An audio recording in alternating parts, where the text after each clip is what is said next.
Il n'y a pas qu'un seul profil de personne écolo au boulot, il y en a plein. Aujourd'hui, on va trouver celui qui nous correspond.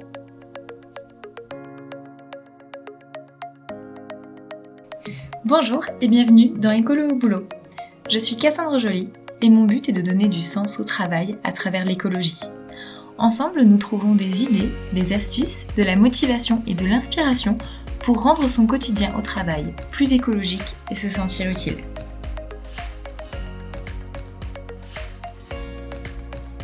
Bonjour et bienvenue dans cet épisode d'Écolo au boulot, entre nous, sans invité, pour parler de nos profils d'engagement en entreprise. Ça fait un peu écho à l'épisode précédent avec Candice, qui a plein de casquettes différentes et nous montrait qu'on peut travailler du coup de différentes manières pour l'écologie. Et notre profil écolo au boulot, il évolue dans le temps. Notre engagement évolue, on a envie et on a besoin, je crois en général, d'évoluer. En tout cas, c'est rare de faire complètement marche arrière, je crois.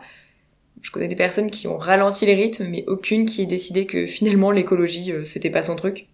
Je vous avoue que j'ai de plus en plus envie de parler de ce sujet, de comment on amène l'écologie dans nos carrières, de comment on évolue. Donc, voilà. Attendez-vous à ce que ça fasse partie de plusieurs épisodes dans les mois à venir. Bon, alors nos profils écolo au boulot. Un profil, ce n'est pas constitué d'une seule facette, et pour définir le vôtre, il va falloir analyser deux choses. Le rôle que vous tenez et vos moyens d'action. Il faut déterminer à la fois le rôle écolo au boulot que vous occupez ou que vous pourriez occuper, et aussi vos moyens d'action qui peuvent être communs entre plusieurs rôles. Donc on va commencer par les rôles, ça va être beaucoup plus clair. Il y en a 5. En fait, ça fait plusieurs mois que je lis un livre qui s'appelle « Activez vos talents, ils peuvent changer le monde » de Mathieu Dardeillon, qui est le cofondateur de Ticket for Change. Et dans un des chapitres, il évoque ces différents rôles qu'on peut tenir quand on cherche un métier à impact. Et il y en a pour tous les goûts. Le premier, et c'est ce qu'accompagne beaucoup de Ticket for Change d'ailleurs, c'est l'entrepreneur pour l'écologie et la solidarité. C'est une personne qui crée une structure qui se donne pour mission de résoudre un problème de société, un problème environnemental, social ou sociétal. Donc il peut être soit créateur d'une entreprise, qu'il ou elle a imaginé pour résoudre un problème. Donc c'est par exemple le cas d'Océane, que vous entendez souvent dans Écolo au boulot. Elle a créé Greenscale pour accompagner les PME et les TPE à réaliser leur transition écologique. L'entrepreneur peut aussi répliquer ce qu'il a vu ailleurs, dans un autre pays, dans une autre région ou sur un autre sujet, et créer une structure à partir de cette inspiration. Donc c'est ce qu'a fait le fondateur de Ticket for Change.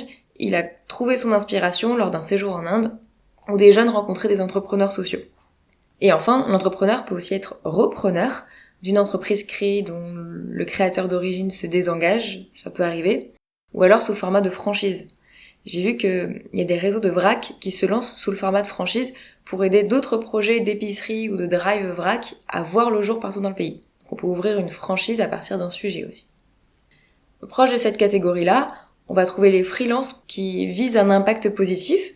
Donc, eux, ils créent pas une entreprise, mais juste leur propre activité. Et ils choisissent leurs clients, pour tout ou partie, au sein de structures à impact. Donc en général, ils vont être vigilants sur leur manière de travailler, et ils vont choisir de travailler pour des clients ou des projets qui sont porteurs de sens. On peut citer par exemple le collectif We Act for Earth, qui regroupe des freelances qui sont donc engagés pour l'environnement. Je vous mettrai le lien dans la description de l'épisode, si vous voulez aller regarder ce qu'ils font. Donc ça, c'était pour les profils entrepreneurs, on va dire, enfin en tout cas des personnes plutôt qui créent eux-mêmes une activité, une entreprise. Et ensuite, on va trouver les profils plutôt salariés dans les rôles. Donc on va trouver le dirigeant engagé ou le responsable engagé, une personne qui va utiliser son poste pour diriger un changement. Il va créer le cadre et les conditions de ce changement, et ce changement, il vient par le haut. C'est important qu'il y ait des changements qui viennent par la direction. On voit que souvent c'est ce qui fait évoluer assez vite les choses, même si bon évidemment il faut que ce soit repris et accepté par les niveaux hiérarchiques suivants. Ça c'est un autre sujet. Donc dans cette catégorie, on va trouver tous les responsables de service, les responsables RH, RSE, HSE ou les directeurs ou directrices générales qui vont avoir à cœur d'impulser des changements qui vont dans le sens de la transition écologique. Ils ont souvent la problématique des budgets et des financements, ils doivent convaincre la gouvernance, convaincre les actionnaires, les partenaires sociaux, etc. Donc, si vous êtes dans cette catégorie, vous avez un profil un peu plus de leader parce qu'il faut vraiment, dans ce rôle, impulser un mouvement écolo au boulot. C'était par exemple ce qu'avait fait Mathieu dans l'épisode où on parlait d'écologie dans les métiers du BTP, dans ce podcast. Et en fait, en tant que responsable d'une équipe, il les a formés à la transition énergétique. Et il en a fait travailler, il s'est mis en réseau en interne aussi pour trouver des alternatives à des matériaux trop polluants, par exemple. Toujours salariés dans une autre catégorie de rôle, on trouve les intrapreneurs à impact. Eux aussi, ils font bouger les lignes à l'intérieur du système, ils veulent changer les choses depuis là où ils sont, là où ils travaillent, et comme les dirigeants et les responsables engagés, l'intrapreneur, il utilise la puissance de sa structure pour agir. Donc l'intrapreneur, il repère un problème environnemental ou social, ou une solution intéressante ailleurs, et il y voit une nouvelle activité pour son entreprise. Comme il a déjà des ressources pour agir dans l'entreprise, et que son idée, elle a un lien avec son entreprise, il va finalement la développer en interne et s'appuyer sur la force de frappe de sa structure, sur les ressources financières, les collaborateurs, le réseau, la notoriété, pour que le projet fonctionne. Bon, évidemment, on ne se décrète pas intrapreneur du jour au lendemain. Souvent, ça passe en temps masqué avant de réussir à vendre en interne le projet, son idée, et être missionné pour travailler dessus, soit à mi-temps, soit à temps complet. Je me souviens d'Étienne Touvenot dans l'épisode 18 du podcast Écolo au boulot, c'était l'épisode sur la conférence Virage. Lui, il est responsable innovation sociale dans le groupe SEB, et ce qu'il avait fait pour créer ce poste-là, qui n'existait pas, c'était qu'au départ, il avait dit, il y avait que son poste à financer au départ, et il avait pioché en fait dans 2 ou 3 directions différentes. Ces directions, comme elles se répartissaient la charge financière de son poste en termes de budget, ça passait, et c'est comme ça qu'il a réussi à lancer le projet, et voilà, maintenant ça fonctionne et plus personne se pose la question. Et moi-même, je m'aperçois après coup que j'ai été peut-être un petit peu intrapreneur dans la mesure où, alors que j'avais été missionnée pour animer une politique de covoiturage, j'ai un peu eu l'intuition qu'il fallait développer d'autres services que juste celui qui existait pour répondre à l'éventail de besoins mobilité et de contraintes aussi. Donc j'ai fait beaucoup de veille jusqu'à ce que je trouve une idée pertinente. J'ai fait une présentation de mon projet auprès de la direction. J'ai trouvé des subventions pour le cofinancer, des partenaires aussi pour porter ce projet avec nous et lui donner plus d'ampleur. Et voilà, au final, j'ai été suivie par ma direction et les élus pour mettre ce nouveau service en place et mon temps de travail a naturellement été affecté dessus. En tant qu'intrapreneur dans une organisation, vous pouvez créer un nouveau projet, un nouveau produit ou service à finalité écologique ou sociale, mais vous pouvez aussi insuffler une culture qui peut être favorable au changement dans l'organisation. Par exemple, comme Étienne avec des méthodes d'innovation, ou alors par exemple une gestion RH qui va être différente. Enfin, on va trouver le rôle du salarié contributeur. Et même dans ce rôle, ça peut prendre un peu deux formes. Soit on est salarié contributeur dans une entreprise engagée, soit on l'est dans une entreprise classique. Dans une entreprise engagée, c'est votre cas si vous mettez vos compétences au service d'une structure qui est engagée pour l'environnement ou dans un service développement durable. Moi, c'est le rôle que j'ai choisi depuis la sortie de mes études, même si parfois j'ai pu pousser un peu l'intrapreneuriat comme je viens de le raconter. Je choisis mes missions et entreprises en fonction de leur impact positif sur l'environnement. Et je mets mes compétences au service de cette cause que j'ai choisie au moment de postuler. Donc, en tant que salarié contributrice, ça se dit, ce n'est pas nous qui avons eu l'idée ou qui sommes à l'origine de la création d'un service ou d'un produit qui va dans le sens de la transition écologique, mais en y contribuant et en travaillant dans cette structure, on est une des personnes qui fait que ça fonctionne. En fait, sans nous, il faut des gens pour s'occuper des belles idées, quoi. Donc le salarié contributeur, il va choisir la cause qui l'intéresse. Moi, j'en ai eu plusieurs, mais depuis quelques années, c'est la mobilité et le climat dans lesquels j'ai développé des connaissances et des compétences, et c'est ce qui m'intéresse le plus en ce moment. Et ça peut être aussi de travailler dans une entreprise qui propose une mission qui va dans le sens de cette cause. Vous pouvez aussi être salarié contributeur dans une entreprise classique, c'est-à-dire une entreprise dont l'activité n'est pas spécialement de répondre à un problème environnemental ou social, mais dans ce cas-là, vous pouvez initier ou contribuer à un mouvement dans l'entreprise. Donc c'est ce que je dis un peu souvent dans ce podcast, c'est que quelle que soit l'activité de votre entreprise, C'est surtout la manière dont vous faites votre travail qui peut faire toute la différence. Vous pouvez tout à fait mettre un peu d'écologie au travail de plein de façons et aider petit à petit votre entreprise à se transformer. C'est clairement ce que je vous incite à faire avec ce podcast depuis le début. Je donne beaucoup de conseils pratico-pratiques sur le numérique responsable, sur éviter les déchets, économiser l'énergie, choisir sa mobilité, économiser le papier. Bref, ce sont des choses que n'importe quel salarié peut mettre en place, quel que soit son rôle dans l'entreprise.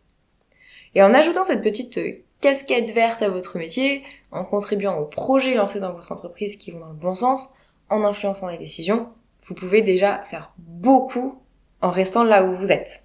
Et ça, si c'est pas le cas aujourd'hui, vous pouvez le créer. Je parle aussi de contribuer, c'est dans le sens où vous sentez que par exemple le service RSE ou RH ou le dirigeant essaie d'impulser des choses par le haut, et ben là vous pouvez être relais dans l'entreprise. Vous pouvez participer aux démarches, remplir la boîte à idées et utiliser tous les moments où on demande la parole des salariés pour raccrocher l'écologie au boulot.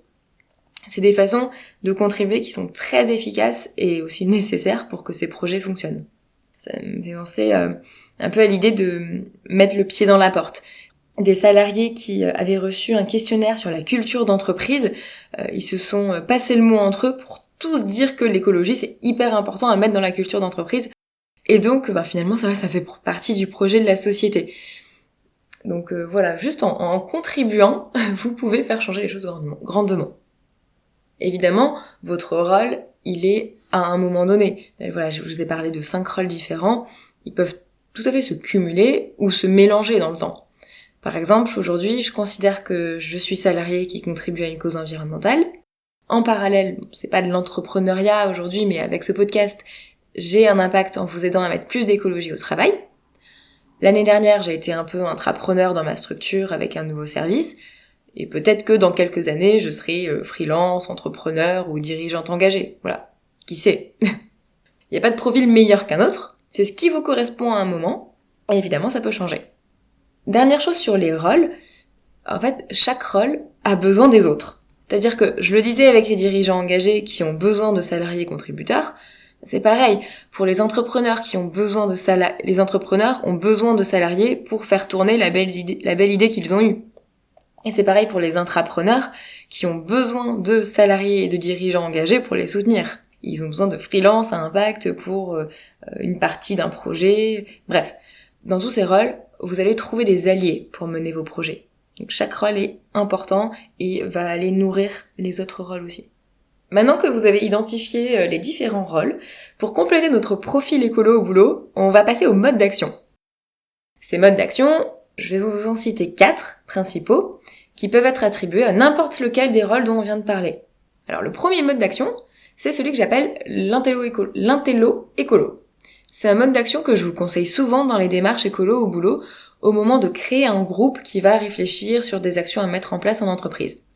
Je conseille souvent de créer un socle commun de connaissances sur les enjeux écologiques à adresser, histoire d'aller vers ce qui a le plus d'impact pour l'environnement selon votre activité et vos pratiques, et de comprendre aussi pourquoi on le fait.